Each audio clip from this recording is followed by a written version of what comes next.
Hey everybody, welcome back to Northernlion Plays The Binding of Isaac Afterbirth Plus. Originally I wasn't going to play more, but I couldn't stay away.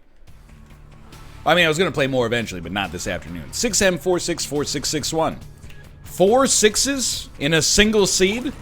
I don't know what to think. What I will say, though, is we will win. That's right, I'm confident. I'm confident in saying that. Rate of fire is stupid. 7 rate of fire, homing tears, whatever this item is called. Toxic shock. Is this toxic shock? Is this one toxic shock? I think so. It's good. Sorry, my verbiage is truncated right now. Between the last episode and this episode, I ate a spicy curry. It has hit all areas of my mouth and soft palate. My lips are on fire. Every word that I utter is like the breath of a dragon emanating from my speaking apparatuses. It's a prodigious degree of spice. Why do they call it butter chicken when it stings like a pet? I'm joking, it wasn't butter chicken. It was butter lamb. I am still kidding, but wouldn't that be something? Anyway, but I'm okay. I'm okay. I'm not worried about the spice. The spice is nice. What I am worried about is I got a little piece of something in my... There's one spot in my teeth that always gets a little piece of something. I can feel it. And once you feel it, you can't ignore it. It's like, it's just there. It's a dagger in my heart.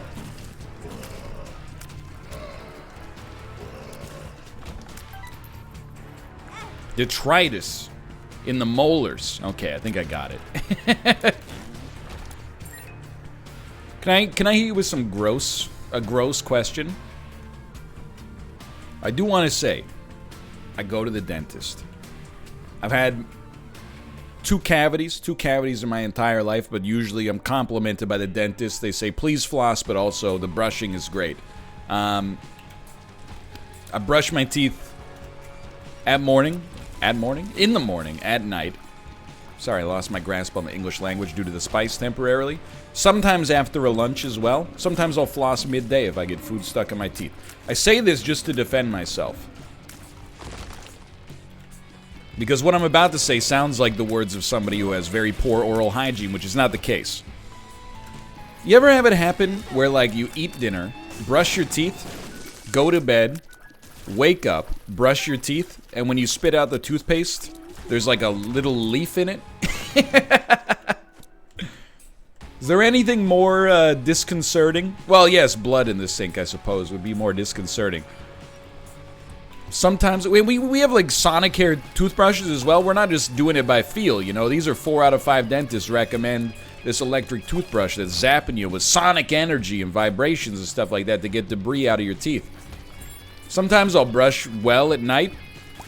I spit in the sink, toothpaste. Brush well in the morning, I spit in the sink, little green leaf. What's up with that? Human body. What's up with that? Doesn't make any sense. I guess we will take the D10.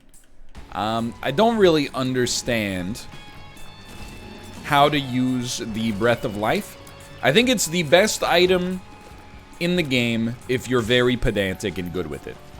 I think in realistic circumstances, no, not so much. But that's fine. Now I'll tell you, we've had some steamrolls today. This could be steamroll 2. All we would need to see is like a mom's knife or a brimstone. Ooh. It's not mom's knife or brimstone, but dark matter in combination with an all stats upgrade. I'll take it. Mostly, I gotta be honest, Halo being an all stats upgrade, you're giving it a little bit too much credit. It's really more of an HP upgrade. I don't mean to be rude to the item, but it doesn't give you a rate of fire increase. It gave us 0.4 damage and a little bit of speed and range. I think Halo has been coasting on its title, on its job description for too long. It's time to keep it honest. Handled. All right. Now we got a great thing going here. But we still have problems. HP, really. I mean, we only have 6 items, and like all 6 of them are doing stuff for us, so I'm not really complaining. Ah, what a shot. What a shot. It's more like, if I could just get some tinted rocks, we would be sitting pretty. Sitting pretty. So it's still a Wednesday today. Weird thing about Wednesdays is they are 24 hours long, so... I mean, we've barely passed the halfway point on this Wednesday. 1:30 p.m. NLSS starting soon.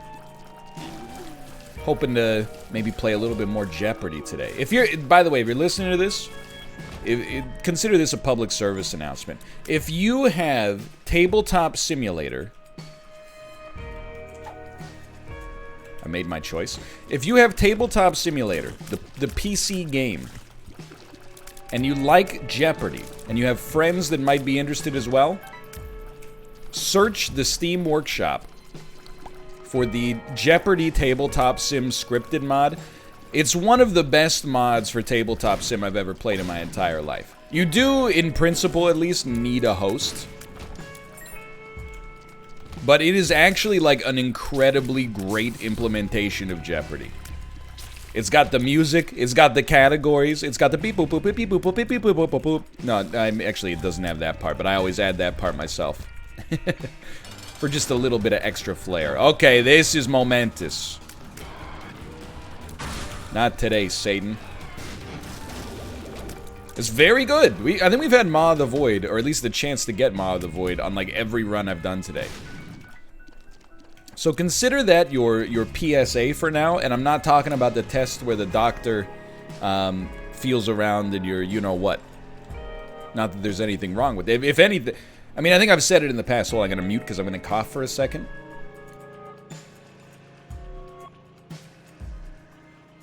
I'm back. So yeah, I'm thinking I'm back. If anything, I've long been a proponent of the fact that... I think they should start doing that test for free when you're younger. Not because, like, I look forward to the experience, but because I'm, like, I don't know, like, without being rude, I pay taxes, my dad pays taxes. Why is it that my dad can get his prostate checked for free, and if I want it to be done, I gotta argue with the doctor? Doesn't seem fair to me. I thought this was North America. We're all supposed to be treated equally here. Where's my test? I get the way it works. You know, analytically speaking, the risk to someone in my age group of this specific ailment is much lower, so they don't do it as a preventative measure. But at the same time, I drove over here. Come on, just put the gloves on. Anyway. Maw of the Void could solve our one minor problem with this run, which is HP. All we need out of it is just a little bit of HP. And that's it. I'm gonna reroll you. I don't like you. I'm much happier to see these enemies. This is a much bigger improvement for us.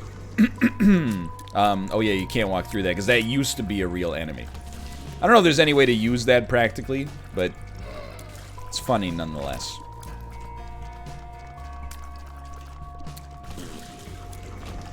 Let's not. You know what? This is a situation where the taking of the pills, it could only serve to hurt you. Just a single demon heart is all I'm... It's not that big of an ask if you could just hook me up with like a single heart of a single demon. In the news lately, they've been talking about other stuff from demons. I can't mention it because it will get me demonetized, not because it's a current event, but because there's a dirty word involved. Man, our item rooms... Don't take this as too much of a complaint. Our item rooms have been hiding from us.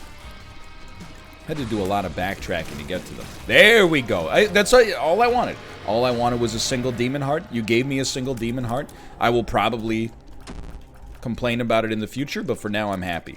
Why take the pill? Look, you don't understand, okay? It's a high-level performance... play. It's not merely a lack of impulse control. I thought that we could get a health upgrade there, alright? So sue me. Actually, don't sue me. She loves lawsuits. It's a quote from The Office. Perhaps you've heard of it. You know what's weird? Like, in The Office, it makes sense. And I've never watched more than, like, a couple episodes of Parks and Rec. But I know the show is very well liked. And I've seen a lot of Modern Family, which uses a similar trope. But do you ever wonder if we're ever going to have too many shows that are mockumentaries? Like, I like a mockumentary. What's the strength of a mockumentary? Well, I would say the big one is it gives opportunities for characters to speak to a fake camera crew to reveal their innermost thoughts and perhaps make a joke in character. What's the downside? Every show being a mockumentary feels very weird.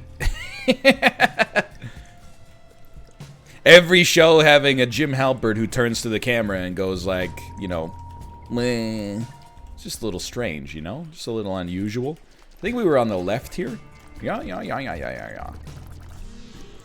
Like, I think you will be able to tell that a television comedy was made between between 2006 and 2015, based on them having the opportunity to turn to the camera and do a Jim Halpert. You can tell something's from the 1970s if every shot looks like it's bathed in secondhand cigarette smoke and there's a laugh track. You can tell if a show's from the 90s because they all have like a little musical sting when they enter in and they zoom in on like a lush Manhattan apartment and then go and then, you know, Kramer busts in or Joey busts in or Paul Reiser and Helen Hunt are doing like some Mad About You stuff.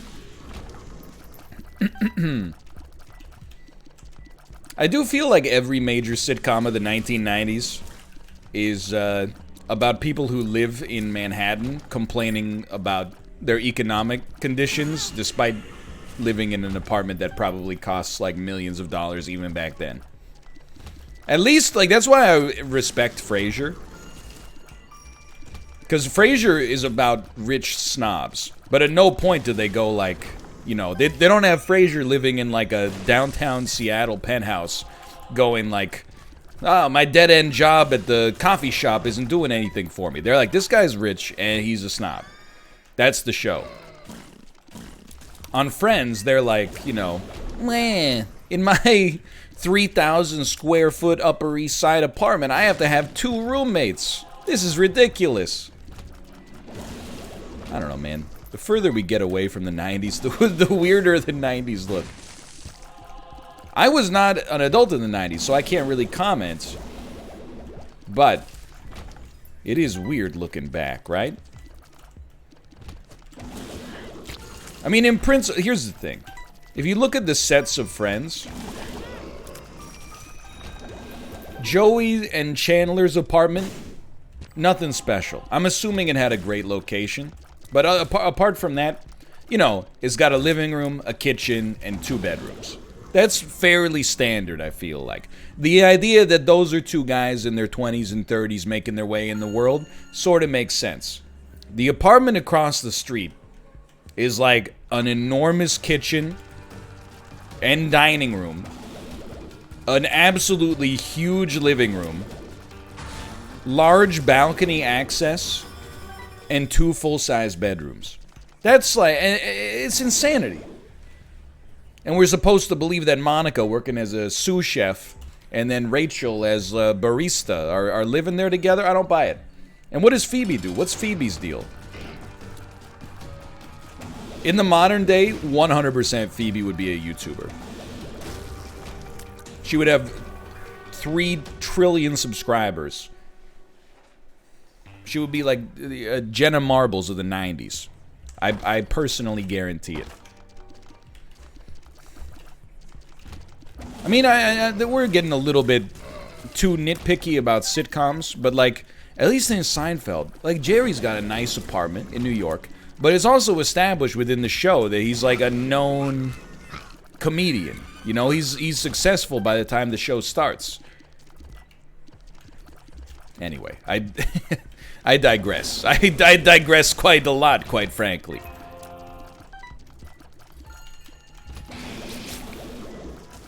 Moving on. A question mark. Yo, this is completely fine, but temporarily a little scary. This run, I won't say out of nowhere, because our stats started really good. I mean, we called the victory, like, instantaneously.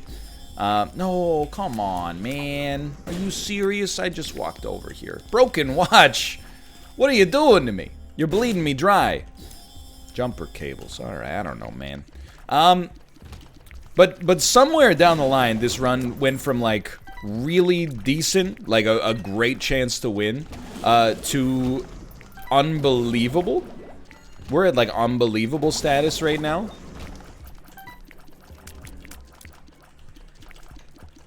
We're on depths 2 at 13 minutes? In this geographic position?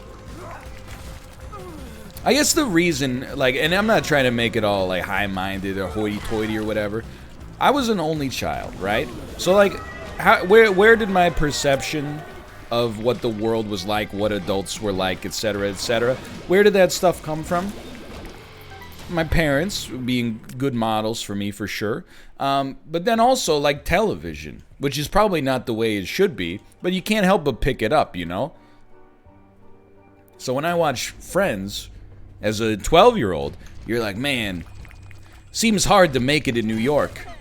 If you want to live in one of the most choice pieces of property in the entire city, you gotta live with your best friends. It sets an unrealistic standard, okay?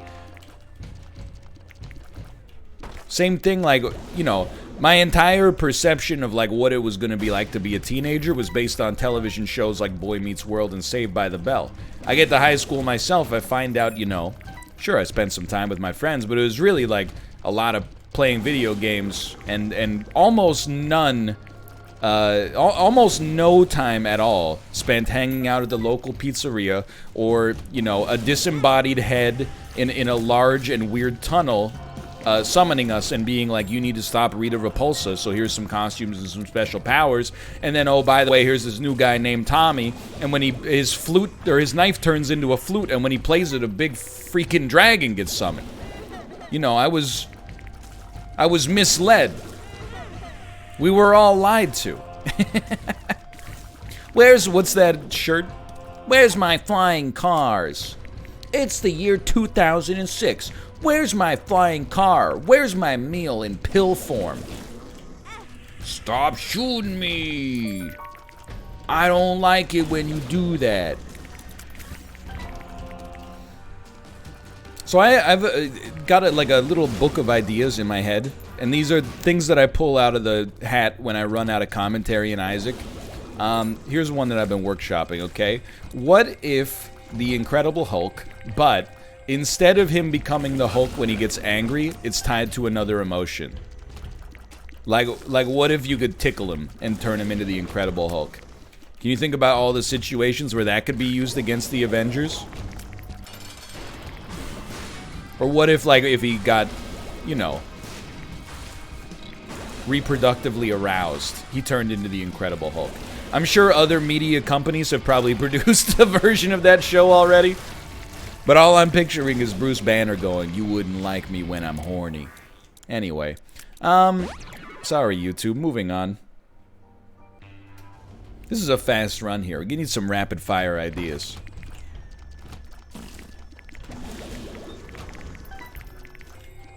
You gotta admit, though, you'd be more likely to go see a standalone Hulk movie if, like, him getting, I don't know, if him getting jealous turn him into the Incredible Hulk, or if him, sneeze, well, that doesn't make any sense. So if he was, like, itchy or something like that. Or if he cried, now we're working with something. Now we got a joke. What if every time he got sad, he turned into the Incredible Hulk? I know people have already used the joke, the Incredible Sulk, before, but, like, let's work with it and pretend I invented it. Can you imagine? I'm just picturing Bruce Banner watching Hamilton, and he's like, no! No! No! That's him transforming. I don't know, I guess, like, when he turns into the Hulk, he still gets mad in my head canon. But, dude, what is this run? It's gonna be over in like 2 minutes. Come on, I was expecting to be a little late for the show today, and you're just gonna let me be punctual?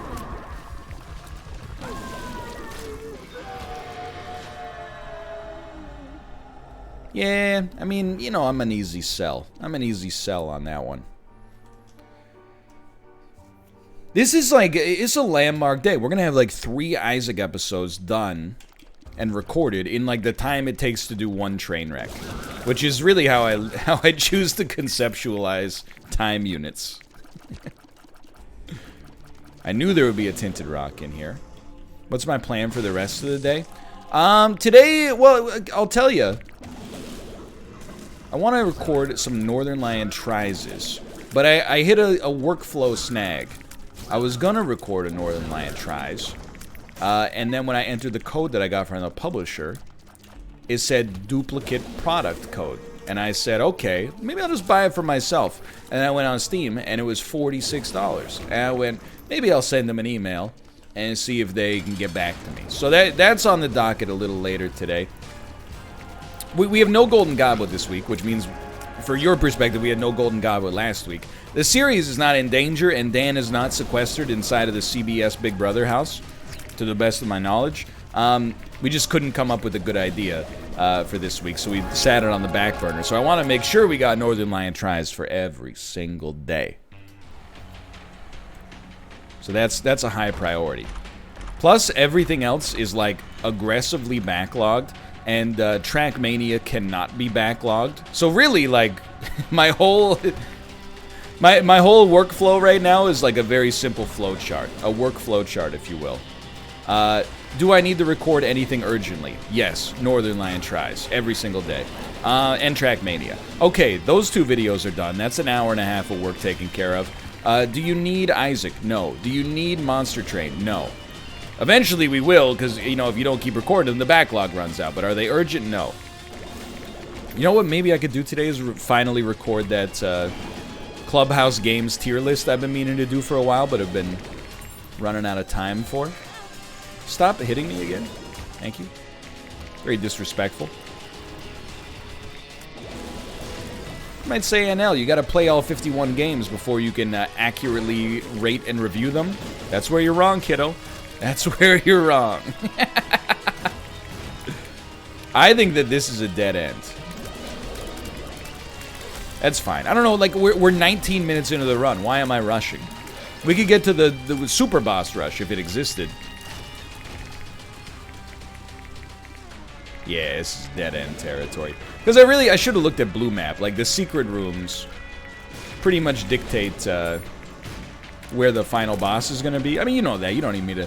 One thing I struggle with in Isaac is, like, how much do we actually explain what's happening? We're on episode 13,000. At this point, I trust you to have already figured it out or pick it up pretty quickly. There are... And I'm not being a hater, okay? Haters are my motivators. But, that's a joke, by the way. They're a high demotivator for sure. It's like that and Burnout. Those are the 2 you worry about the most. But, there are still a surprising amount of people, though, that when you, like, read the comments are like, hey, good Isaac play, or hey, bad Isaac play. I mean, they normally don't say, hey, bad Isaac play. They go like, you made a mistake here, which is, you know, a nicer way to put that. But big ups. This episode goes out to all the Isaac fundamentalists out there who are like, keep on keeping on doing the right stuff in the game. Still people out there a decade after the original game's release that are like, number one thing for me is seeing good play. A little dose of bad humor as well. A rigorous analysis of the living conditions of each of the 6 friends.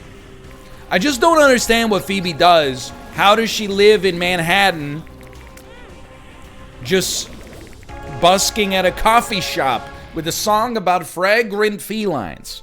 Anyway, thanks for watching. I hope you guys have enjoyed it. If you did, click the like button. It helps out a great deal. And, of course, subscribe if you want to see more in the future. For now, thanks for watching. I'll see you next time. See ya!